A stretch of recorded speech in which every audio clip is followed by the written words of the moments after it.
If you have spent more than 5 minutes in the fertility world, you've probably been told to just relax, to stop trying, to manifest harder, to cut out everything that is fun or delicious, or to take 47 supplements before breakfast. And today, I want to lovingly say, I don't agree with any of it, because fertility advice is often so oversimplified, fear-based, or completely missing context. So in this episode today, I'm sharing all of the things you don't need to worry about, and instead focusing on the things that I see working more often than not in this space, and what I believe is more supportive, more grounded, and more aligned with what you actually need. Welcome to your journey to fertility. This is the podcast that blends science with spirit to give you all the tools you need as you navigate your fertility journey. I'm your host, Jennifer Edmonds, and for the last 15 years, I've been helping women on their journeys to motherhood and beyond. I believe that combining the latest scientific research along with the best energetic and mindset practices will help you to avoid putting your life on hold and bring you closer to your baby. Each week, you'll learn ways to support your fertility and trust your body so that you can stop stressing that you'll never have your baby and finally walk your path to motherhood. This is the Your Journey to Fertility podcast. Hello and welcome back to the podcast today. I had so much fun putting this episode together for you. Whenever I start seeing a new round of like weird fertility ads on social media, I have to have a laugh. And you know the ones like they're promising the world and you're getting twins in 60 days, or they've got these insane 99% success rates, or oh my goodness, my favorites, there was the fertility bracelet where you just had to wear this thing on your wrist and you would get pregnant, or this weird blue fertility oil that you're meant to rub on your skin. Like, come on. And I feel like it's easy to laugh about it, right? And it's easy to disagree with all of these fear-based things, and they're mostly AI driven and they've got these weird voices, you know the ones. All of these online programs that promise you the world. But it is also easy for me to laugh at them because I have already walked this path and I work in this space. So I feel like I have seen everything for over the last few years now.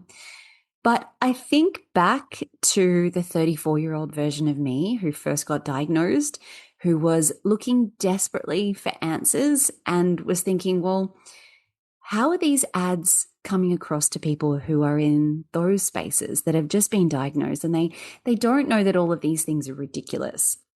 And what about all of the nonsense that we hear from the people who have never walked this path, that are surrounding us every day, that don't have a clue how harmful and hurtful all of their advice is?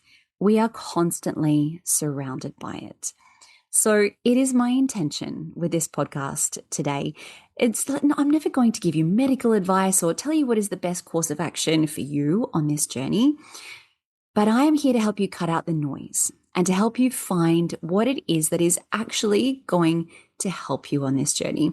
What is going to help you tune into your own needs, what your body needs, and to help you use your intuition to guide you, because that is not what we're taught. So today I want to share with you the advice that I am not here for and all of the things that you can take off your worry list as well. So I've got 7 things that I want to go through. It was hard to narrow them down, so some of them are kind of lumped together, but we'll go through them one by one now.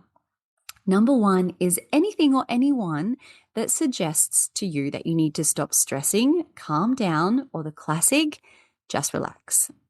Why is this problematic? Well, first of all, it minimizes the emotional weight of the fertility journey. And it also implies that stress is the cause of your fertility issues. Like, no, I'm sorry. We know that stress is not going to cause infertility. We know that women in stressful circumstances fall pregnant all the time.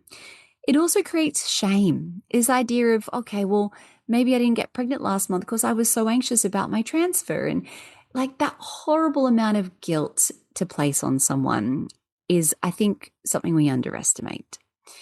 So in truth, we know that your stress response is a very highly evolved system within your body. Your autonomic nervous system evolved over literally millions of years.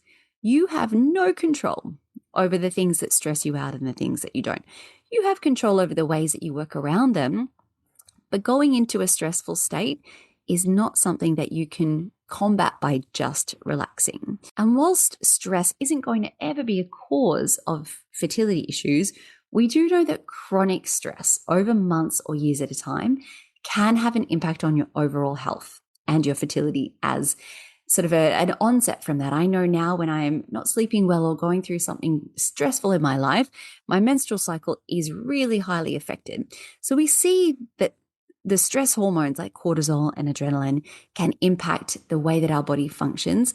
But what I think is most important here when we are thinking about stress, and I've done episodes on stress as a big topic. If you want to go and do a deep dive into those, please go back and have a look a few episodes back and you'll find some of them. But the biggest problem here is that stress makes your life really miserable. And the goal isn't relaxation. The goal is regulation. The goal is to bring your nervous system into regulation. And the more important thing is that if we are in that constant state of stress, day after day, month after month, it just makes our lives unbearable. And that is why my work is so focused on allowing you and giving you some space and some resources and tools to come out of this. We want a nervous system that feels safe, not a nervous system that is being told it is doing something wrong. Because calm isn't achieved by pretending you don't care or pretending that everything is fine or trying to be overly positive. So anytime someone tells you to go on a holiday, stop stressing, you just need to relax a little bit more, I want you to remember that doesn't work so easily.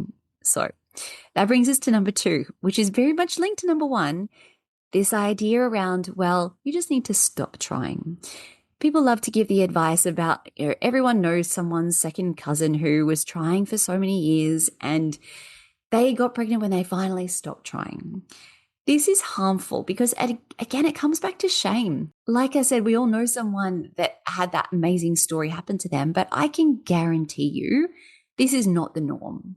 Most people who conceive after letting go were still ovulating and timing intercourse anyway. So who knows what the actual thing that made the difference was. It's just a ridiculous thing to say to people, isn't it? It also implies that effort is the problem.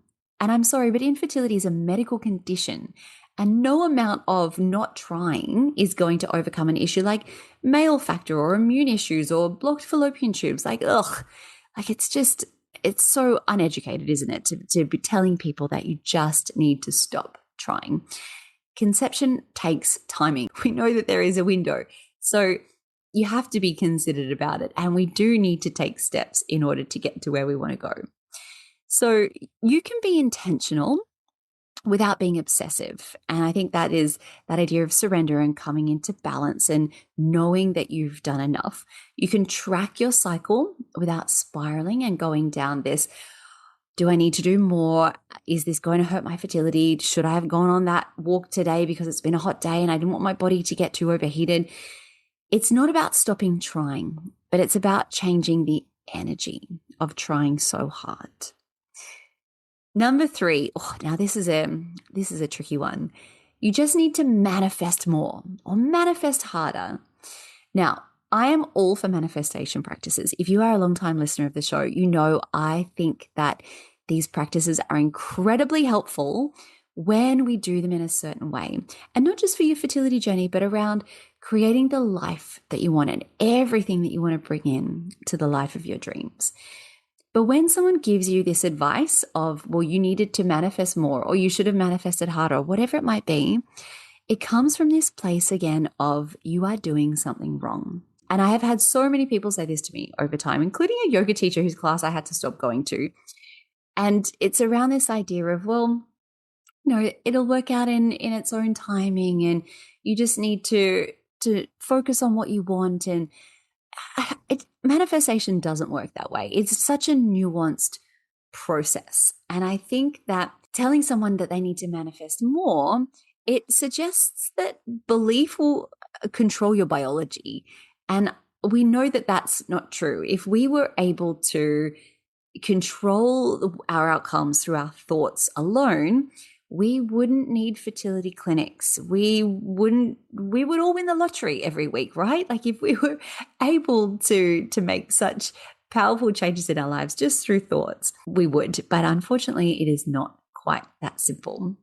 I find that this idea of you need to manifest more, it creates this like shame around you not being spiritual enough, or, you're not letting go enough to the universe and this higher power, and that it's all unfolding and you can't see the plan yet. And I'm sorry, but it all for me just comes back to blame. So please remember that manifestation, it's about alignment. It's about sitting in the energy of what you would want to bring most into your life. It is not about control and about doing things right or wrong.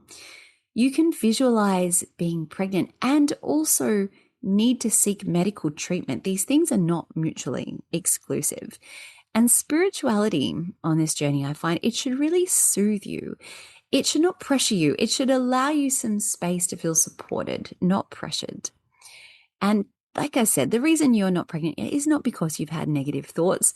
And it is not that simple. We can't cause something like a miscarriage by our thoughts.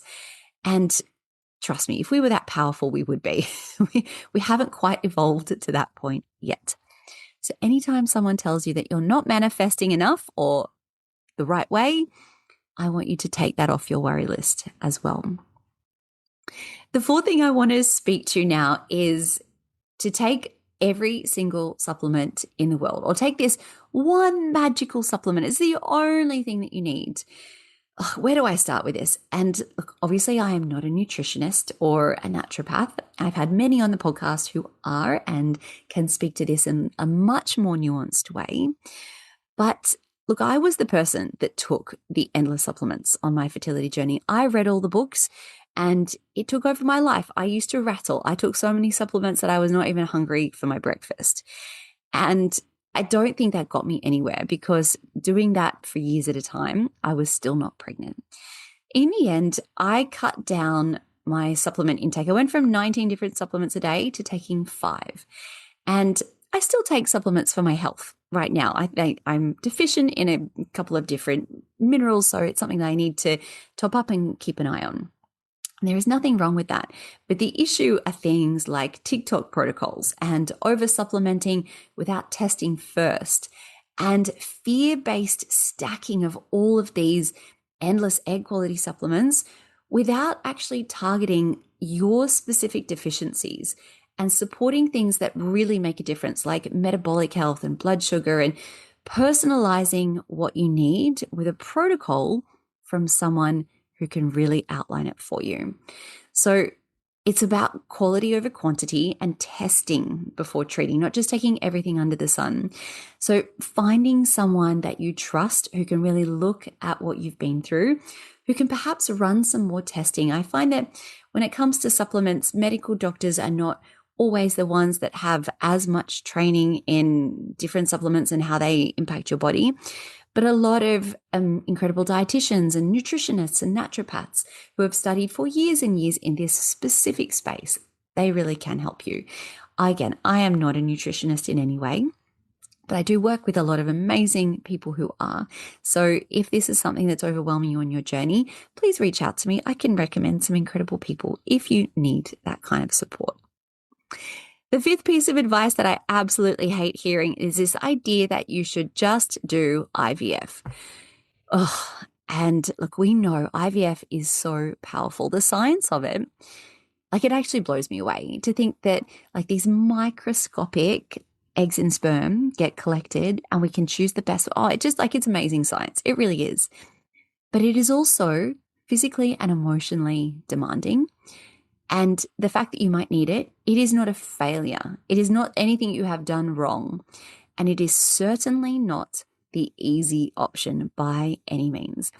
And you cannot just do IVF. It is not a simple process. And in most countries, it is extraordinarily cost prohibitive. And I often make fun of the cost of IVF in social media posts where I'm laughing about on these reels about how I'd have a villa in Tuscany by now if I hadn't had to go through IVF, which maybe is true. But the success rates hover around 30% per cycle. And that really depends on age and your diagnosis and all sort of things. But it is far from a guarantee. And the process of IVF can completely consume you. You are waiting hours, for days, weeks, for information, for knowledge, and for appointments, and you're battling getting to work and the pressure to do all of the things alongside it, to all the acupuncture and all the eating right, and it just takes over your whole life. The physical toll, the emotional burden is enormous. So the advice of someone who says, just do IVF, or if you thought about IVF, like, please take that with a grain of salt, because it will only ever come from someone who has no idea, and it is far from the easy solution. Number 6 on the worst advice ever is to hurry up because the clock is ticking. And sure, age might play a role in your fertility, but your fertility is multifactorial. Like, there is so much more that goes into it. It's not like this invisible cliff that happens at 35, or that people on the internet will try and tell you. And this age panic really fuels our stress response and our fear-based actions that we take, and produces so much cortisol, our stress hormones within our body. This fear messaging helps no one. And I find that fear is one of the quickest ways that people will get you to stop scrolling. And I see it all the time. And even through practitioners that mean well on social media, they'll say 3 mistakes you're making that could be harming your fertility this month. And then they'll go on to say how you can help support your health. And like, I get it. But honestly, this idea that we have to always make someone fearful before they take notice, I find really upsetting, which is why you will never see any of my comment with titles and headlines like that. And sure, maybe I'm doing myself out of clicks and whatnot, but I don't care, because putting the pressure on you because of your age does not help anyone. And as I'm sure you've listened to previous episodes of this podcast, there are so many women who I have had on who are in their 40s and mid 40s who have become pregnant. And it is not an impossibility. And there are just as many people struggling in their 20s. So age is not everything. The last piece of advice that I absolutely hate, and I would like you to, again, feel free to ignore, is if it's meant to be, it will be. And again, this is that spiritual bypassing where people use these throwaway phrases in order to avoid confronting the hard truths of these situations, like we talked about before. The infertility diagnoses that are medical conditions, they are not something that will magically resolve themselves. And these comments always will come from people who have never been through it. And I know it is so hard to hear. So I want you to hear this instead. You deserve everything that you want in this life. You do not have to smile and nod when you hear these comments. Here is your permission to say, I find that really hurtful, and we are doing everything we can to have our baby. And I think that people who say things like this have no idea of the impact that it has on us. So anytime that something like this comes up where you just need to sit in that happy knowledge that if it's meant to be, it will be, well, it's all very well for someone to say that whose families were built very, very easily. But that is not advice. That is just, again, another way of bringing shame into this space. And I would like you to absolutely ignore anyone who says that to you. So my closing message for this podcast is you don't need louder advice. You need more aligned advice. And most importantly, you need to trust yourself, and trust yourself again if you feel like you have lost that on this journey. I love this idea of creating this team, this support network around you, and cutting out the rest of the noise. So whether it's your doctor or your natural practitioner that you work with, or something like this where it just gives you that uplifting feeling of, I know I'm doing everything I can and I don't need to listen to all of the nonsense around me. So find your own circle and find what really helps you and supports you on this journey. And I would love to hear from you. What awful advice have you been given? And if you see any of those insane ads on social media, please send them to me so I can share them. And we always get a laugh from looking at the next bracelet or fertility oil or whatever it might be. Who knows what it will be? And I'm excited to laugh about it with you. You can always send me an email or a DM or a voice note. The links to all of those little options are down in the show notes. And if you found this episode, please share it. You never know who might be struggling on their own journeys and might need to hear it as well. And if you have 30 seconds before you go and get on with the next part of your day, I would absolutely appreciate it more than anything if you could leave me a quick review. Wherever you are listening to this, it really helps us to get the word out and share this message with as many people as possible. Now, next week on the podcast, I'm very excited for this one. I get to sit down with Dr. Lucky Sikon, who has just released basically the Fertility Bible, her first book called The Lucky Egg. We are going to be speaking about what actually matters when you are trying to conceive from a medical perspective and what all couples need to know if they are considering treatment in 2026. So, until then, I am sending you all of my wishes as you continue your own journey to fertility. The most common thing I hear from students who are on their fertility journey is that the stress of trying to conceive has taken over their life. Your days end up being filled with endless appointments, navigating pregnancy announcements. You're trying to eat right, take all your supplements, and it is all you think about from the moment you wake up. I designed the Element Fertility Yoga course to support your body, your mind, and your mental health in 3 important ways: to synchronize your hormones, increase circulation and blood flow, and to help regulate your nervous system. But on top of this, the greatest gift that you can give yourself throughout this journey is a sense of peace, to help you calm your mind and just make this process feel easier. Every single one of my students tell me that this is the first thing they notice after starting a yoga, meditation, and breathwork practice. But on top of this, you have the amazing benefit of actually supporting and increasing your fertility.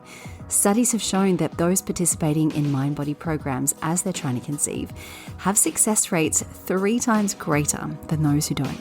The course I've designed walks you through natural conception as well as fertility treatments and IVF cycles. And the best part is you can work through it at your own pace in the comfort of your home. The practices start from just 10 minutes per day. To learn more, visit elementpilatesyoga.com or see the link in the show notes.